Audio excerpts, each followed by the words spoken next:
ఇది పందలంలోని పంపా నది. పిల్లలు అటు చేయొచ్చు అంట బాయ్. పిల్లలు అక్కడ చేయాలంట స్నానం. అది ఆయన చెబుతున్నాడు చూడండి. పందలంలోని పంపా నది ఇది. స్వామి అయ్యప్ప పందలం ప్యాలెస్ నుండి స్నానం చేసినటువంటి ఘట్టం అత్యద్భుతంగా ప్రవహిస్తూ ఉన్నది. ఆ కనిపించే మెట్లు ఆ రోజుల్లో ఆ రేవున స్వామివారు దిగేవారు.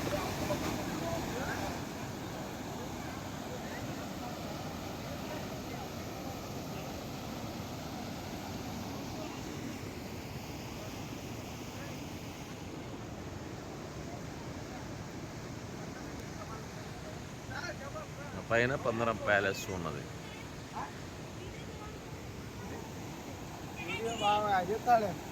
అడిగి తీస్తాడు.